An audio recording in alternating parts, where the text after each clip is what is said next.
बहुत अच्छे होंगे, स्वस्थ होंगे और आप सबकी पढ़ाई भी बहुत ही अच्छी चल रही होगी। तो दोस्तों आज का क्लास बहुत ही ज्यादा इम्पोर्टेंट है आप सभी बच्चों के लिए, क्योंकि आज के क्लास में हम लेके आए हैं आपके लिए क्लास 12th केमिस्ट्री का 35 मोस्ट वीवीआई ऑब्जेक्टिव क्वेश्चन। ये सारे प्रश्न आपके बोर्ड परीक्षा के लिए बहुत ही ज्यादा इम्पोर्टेंट है। तो प्यारे बच्चों आज के क्लास को आप सभी बच्चे ध्यान से देखिएगा और आज के क्लास में जो ये केमिस्ट्री से 35 ऑब्जेक्टिव करा रहा हूं इसको आप लोग अच्छे से याद भी करते चलिएगा। ओके जी, तो चलिए फिर क्लास को स्टार्ट करते हैं। सारे बच्चे चैट सेक्शन में आंसर को लगाते चलिएगा, जिससे कि आपको पता चले कि इस 35 ऑब्जेक्टिव में आपको पहले से कितना याद है। देखिए फर्स्ट नंबर सवाल ये रहा आपके सामने, सभी बच्चे आंसर को लगाएंगे और लास्ट में देखते हैं कौन से बच्चे हैं जो कितने सही कर पाते हैं। देखिए पहला नंबर सवाल क्या कर रहा है, बहुत इंपॉर्टेंट क्वेश्चन है। क्रिस्टल कितने प्रकार के होते हैं बताएंगे आप सभी कि क्रिस्टल जो होते हैं वो कितने प्रकार के होते हैं। How many types of crystals are there, बताओ 4 प्रकार के होते हैं, 3 प्रकार के होते हैं, 7 प्रकार के होते हैं या फिर 2 प्रकार के होते हैं। तो आप लोगों ने पढ़ा है कि सर क्रिस्टल तो 4 प्रकार के होते हैं, अगर समझा देते कि कौन कौन होता है तो बहुत अच्छा होता। चलो जी यहाँ एक लिख देता हूं, एक होता है हमारा कौन सा, तो सहसंयोजक क्रिस्टल होता है। क्या सहसंयोजक क्रिस्टल होता है। दूसरा कौन सा होता है, तो आयनिक क्रिस्टल होता है, आयनिक क्रिस्टल होता है। भाई याद रखते चलना, जितने भी मैं बता रहा हूं ना इसको आप लोग एकदम ध्यान से देखो। एक होता है आयनिक क्रिस्टल, दूसरा कौन सा होता है, तो धात्विक क्रिस्टल होता है, धात्विक क्रिस्टल होता है। और तीसरा कौन सा होता है, तो आणविक क्रिस्टल होता है। भाई जिसमें आणविक होता है, जिसमें अणु होते हैं, आणविक क्रिस्टल ये हमारा हो जाता है। अब पूछोगे सर थोड़ा एग्जांपल भी दे दीजिए। सहसंयोजक, भाई सहसंयोजक क्रिस्टल का एग्जांपल कुछ ले लो, जैसे क्या हो जाता है हमारा हीरा हो जाएगा, हीरा। और कौन सा, तो ग्रेफाइट भी लिख लो, यहाँ ग्रेफाइट भी लिख लो। उसके बाद आयनिक मतलब जिस पे आयन हो, तो देखो Na पर प्लस होता है, Na पर प्लस यानी कि सोडियम पर प्लस और Cl पर माइनस होता है, जैसे कि Na2SO4 हो गया। ये सारे के सारे भी होते हैं। अब धात्विक क्रिस्टल कौन कौन से है बता दो एक बार सभी बच्चे, अगर जानते हो तो। धात्विक क्रिस्टल जैसे एल्युमिनियम हो गया, ये सारे क्या है, तो सोडियम हो गया, ये सारे के सारे धातु है ना, तो भाई धात्विक क्रिस्टल हो गया। अब आणविक क्रिस्टल क्या होता है, आणविक क्रिस्टल में कौन सा होता है, जैसे कि लिख लो आयोडीन हो गया, कौन सा आयोडीन हो गया और सल्फर हो गया, ये सारे के सारे क्या है, तो आणविक क्रिस्टल है। इसको भी आप लोग याद रखोगे, बहुत इंपॉर्टेंट है। वैसे तो क्रिस्टल 4 प्रकार के होते हैं, ऑप्शन नंबर ए बिल्कुल करेक्ट आंसर। और कौन कौन से, सहसंयोजक, आयनिक, धात्विक और आणविक। ओके चलिए फिर दूसरा नंबर सवाल को देखिए, ये रहा आपके सामने, मूल क्रिस्टल तंत्रों की संख्या कितनी होती है, बताओ जी आप लोग, मूल क्रिस्टल तंत्रों की संख्या कितनी होती है। और ब्रेविस जालकों की संख्या अलग होती है और मूल क्रिस्टल तंत्रों की संख्या अलग होती है। देखो मूल क्रिस्टल तंत्रों की संख्या 7 होती है और ब्रेविस जालकों की संख्या पूछे तो 14 होती है। इसको भी आप लोग याद रखोगे। ओके चलिए तीसरा नंबर सवाल देखिए क्या कह रहा है, Na2O में सोडियम की उप सहसंयोजन संख्या कितनी होती है। Na2O का कोऑर्डिनेशन, उसमें सोडियम का कोऑर्डिनेशन नंबर पूछा गया। देखो Na2 है, यहाँ Na2 है और O है, यहाँ सोडियम का पूछा गया तो सोडियम का हमारा 4 हो जाएगा। अगर ऑक्सीजन का पूछता तो हमारा 8 हो जाता, लेकिन पूछा क्या गया है सोडियम का, correct answer option number B हो जाएगा। बच्चा पार्टी याद रखिएगा, बहुत ही इंपॉर्टेंट क्वेश्चन है ये। ओके चलिए फोर्थ नंबर सवाल देखिए क्या कह रहा है, ये रहा आपके सामने, निम्नलिखित में कौन अक्रिस्टलीय ठोस है, बताओ जी। नॉन क्रिस्टलाइन सॉलिड, बताओ, बहुत ही इंपॉर्टेंट है, जिसको हम लोग एमोर्फोस सॉलिड भी कहते हैं, तो याद रखना आप सब। अक्रिस्टलीय ठोस पूछा गया, ग्रेफाइट तो क्रिस्टल है, ये तो नहीं होगा। क्वार्ट्ज ग्लास, क्वार्ट्ज ग्लास, हाँ जी क्वार्ट्ज ग्लास हमारा अक्रिस्टलीय ठोस है, बिल्कुल करेक्ट आंसर है। 4 का बी हो जाएगा, भाई लगा लो, जिसका कि फॉर्मूला नहीं पता है क्या, SiO2 क्वार्ट्ज ग्लास है ये, तो correct answer option number B हो जाएगा। ग्रेफाइट हो गया, क्रोमेलम हो गया, सिलिकॉन कार्बाइड जो है ये क्रिस्टलाइन सॉलिड है, लेकिन यहाँ अक्रिस्टल पूछा गया है, क्वार्ट्ज ग्लास करेक्ट आंसर है। ओके चलिए पांचवा नंबर सवाल देखिए क्या कर रहा है, ये रहा आपके सामने, इसका राइट आंसर सभी बच्चे बता दो एक बार। निम्नलिखित में किसके लिए हिमांक का अवनमन अधिकतम होगा, बता दो आप लोग। For which of the following will the depression of freezing point will be maximum, कौन सा होगा बता दो आप लोग। ये होता है कौन सा, पोटेशियम सल्फेट के लिए सबसे अधिक होता है, यानी कि K2SO4 के लिए। Correct answer option number A हो जाएगा बच्चों, याद रखोगे आप लोग। चलिए 6 नंबर सवाल की ओर बढ़ते हैं, ये रहा आपके सामने। इन सारे प्रश्नों को आप लोग जरूर याद करते चलना। देखो विलियन के अनुसंख्यक गुणधर्म का उदाहरण क्या है, बता दो आप लोग। विलियन के अनुसंख्यक गुणधर्म का उदाहरण क्या होगा, घनत्व होगा, द्रव्यमान होगा, क्वथनांक उन्नयन होगा या फिर ताप होगा, क्या होगा इसका सही जवाब बताओ आप लोग।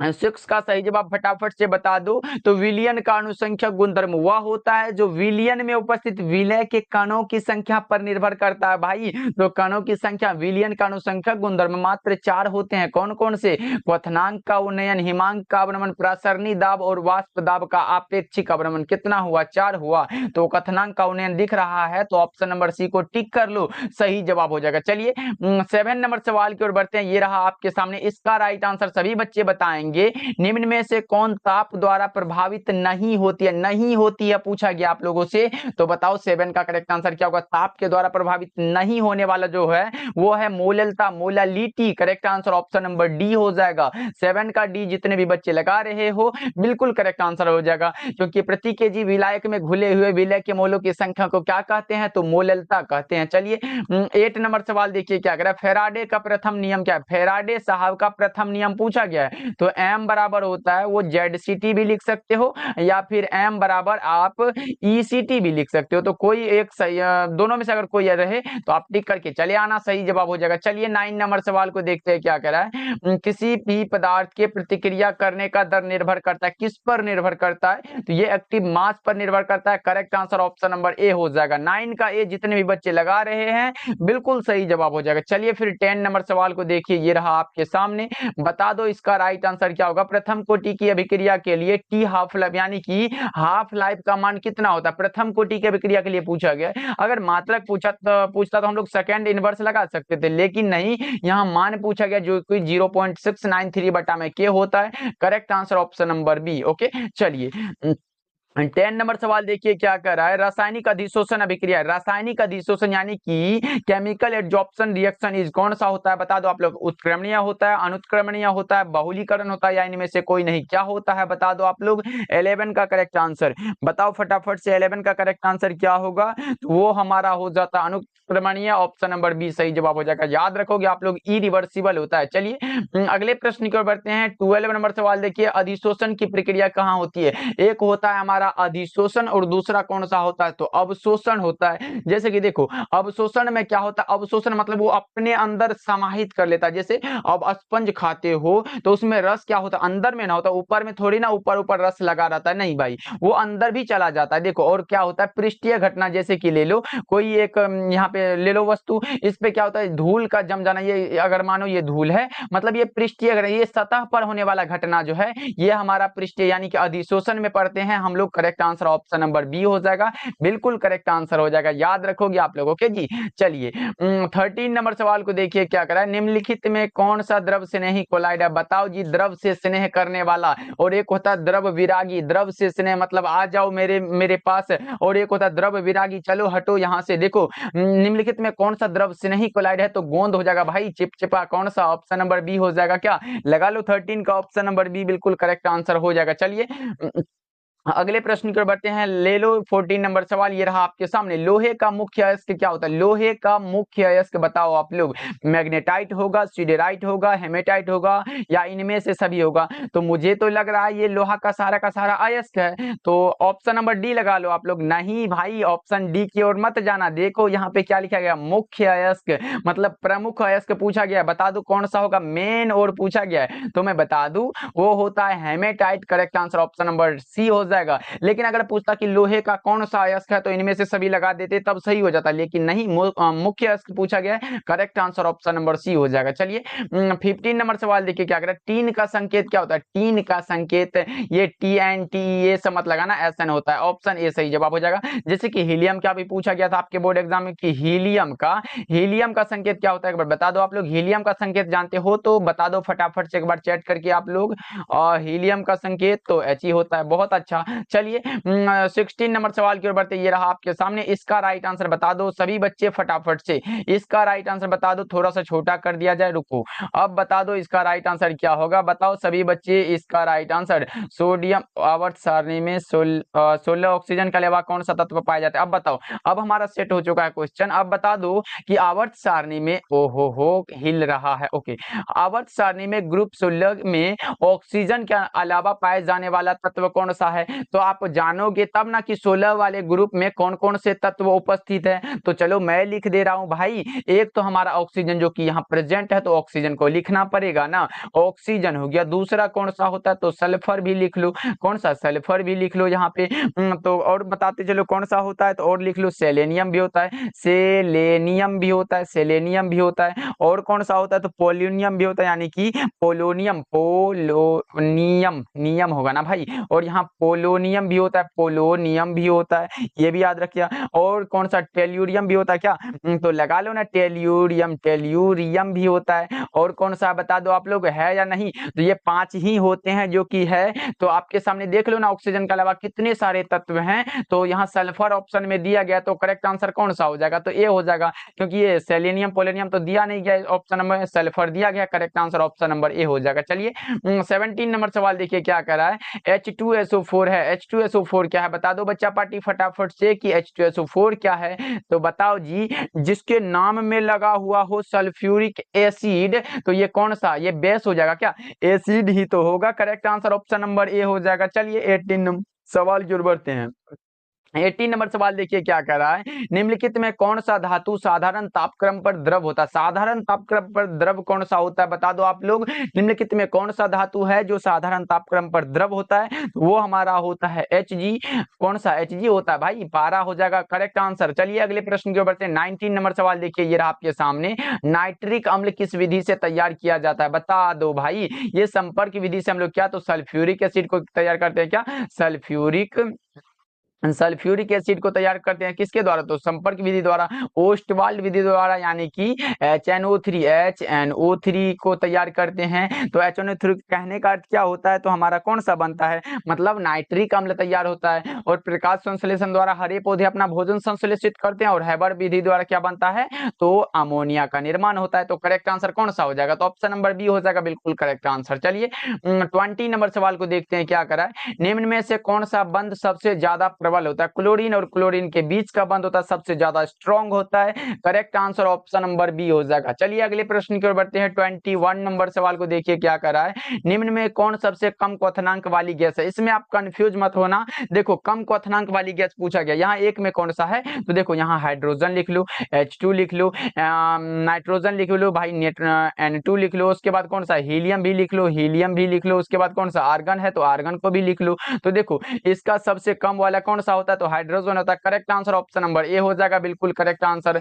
तो 21 का जो करेक्ट आंसर है वो हमारा ऑप्शन नंबर ए हो जाएगा, क्योंकि आपको पता होगा कि अगर अनुभार बढ़ेगा तो क्वथनांक भी बढ़ेगा। जिसका कि अगर हाइड्रोजन के अनुभार की बात कर ले तो वो हमारा 2 होता है क्या, ये हमारा 2 हो जाता है। और हीलियम की बात कर ले तो ये हमारा 4 हो जाता है, ये तो नहीं होगा, हीलियम यहाँ पे दिया गया है, हीलियम का 4 हो जाता है। और सा कौन सा, तो आर्गन का 36 होता है, आर्गन का क्या होता है, तो 36 हो जाता है हमारा। और N2 जो है ये हमारा 28 होता है। तो देख लो ना, सबसे पहले कम वाला कौन है, तो हाइड्रोजन है, उसके बाद हीलियम है, उसके बाद वाला हीलियम है, तो हीलियम तो करेक्ट आंसर नहीं होगा। चलिए 22 नंबर सवाल देखिए क्या कर रहा है। निम्न में से कौन क्षारीय भूमिज तत्व है, क्षारीय भूमिज तत्व कौन सा, तो सोडियम है, जिसका कि संकेत Na होता है। चलिए बच्चा पार्टी 23 नंबर सवाल को देखिए क्या कर रहा है। मात्र 35 ऑब्जेक्टिव है, उतना नहीं है, बस सारे बच्चे क्लास को लास्ट तक देखते रहना। और चैनल पे पहली बार जुड़ रहे हो तो आप लोग सब्सक्राइब भी करना भाई, हम आपके लिए इतना करते हैं। और क्लास को भी लाइक कर दीजिएगा, जितने भी बच्चे हमारे साथ पहली बार जुड़ रहे हैं तो क्लास को लाइक करके चैनल पे पहली बार जुड़े तो सब्सक्राइब भी करना। देखो संक्रमण तत्वों को और किस नाम से जाना जाता है, ये तो क्वेश्चन 2 से 3 बार आपके बोर्ड एग्जाम में आ चुका है कि संक्रमण तत्वों को क्या कहते हैं, संक्रमण तत्व है क्या है, तो डी ब्लॉक का तत्व है भाई। कौन सा, ऑप्शन नंबर सी बिल्कुल करेक्ट आंसर है, इसका दूसरा नाम वही है, डी ब्लॉक एलिमेंट्स। 23 का correct answer option number C है। चलिए 24 नंबर सवाल को देखिए, ये रहा आपके सामने, बता दो इसका राइट आंसर क्या होगा। डी ऑर्बिटल का आकार कैसा होता है, डी ऑर्बिटल का आकार पूछा गया है, तो चलो एक होता है कौन सा, एक लिख लो ऑर्बिटल, एफ ऑर्बिटल होता है। एक कौन सा होता है, तो एफ ऑर्बिटल होता है। दूसरा कौन सा, तो एस ऑर्बिटल भी होता है, एस ऑर्बिटल भी होता है। उसके बाद कौन सा, तो डी ऑर्बिटल भी होता है, डी ऑर्बिटल भी होता है। चलो तीनों चीजों को मैं समझा दे रहा हूं। एफ ऑर्बिटल अगर आपके सामने हो कि सर एफ ऑर्बिटल का आकार कैसा होता है, तो एफ के लिए होता है डम्बबेल, एफ के लिए क्या होता है, तो डम्बबेल होता है। यहाँ पे डम्बबेल लिख लो, डम्बबेल। लिए डम्बेल होता है, डी के लिए डबल डम्बेल होता है, या एस के लिए क्या होता है तो गोलीय होता है, एस के लिए हमारा गोलीय होता है। ओ हो कहाँ भाग गया, 20 कितने नंबर पे थे बता दो, 24 पे थे। ओके ये रहा, भाग जाता है भाई। चलो ये एफ के लिए डम्बेल था, तो चलो यहाँ पे लिख लो एफ के लिए डम्बेल और एस के लिए गोलीय और डी के लिए क्या होता है तो डबल डम्बेल, जो कि ऑप्शन नंबर सी में दिया गया हमारा करेक्ट आंसर हो जाएगा। और इसको भी आप लोग याद रखिएगा। चलिए अगले प्रश्न की ओर बढ़ते हैं। 25 नंबर सवाल देखिए क्या करा है, विद्युत की सबसे अधिक सुचालक धातु कौन सी है तो चांदी। कहाँ दिया गया, silver. Correct answer option number D हो जाएगा। चलिए 26 नंबर सवाल को देखते हैं, ये रहा आपके सामने, कार्बनिक यौगिक में तत्व उपस्थित होना चाहिए। बताओ जी, हम लोग कार्बनिक यौगिक यानी कि ऑर्गेनिक कंपाउंड के बारे में पढ़ रहे हैं और उसमें कार्बन ही ना हो तो कैसे चलेगा काम, तो कार्बन होना चाहिए। ऑप्शन नंबर बी बिल्कुल सही जवाब है। चलिए 26 नंबर सवाल, 7 नंबर सवाल देखिए क्या कर रहा है, ये रहा आपके सामने, कार्बन की संयोजकता कितनी होती है, कार्बन की संयोजकता कितनी होती है तो 4 होती है। Correct answer option number D बिल्कुल करेक्ट आंसर है। What is the valency of carbon is 4, option number D is the correct answer.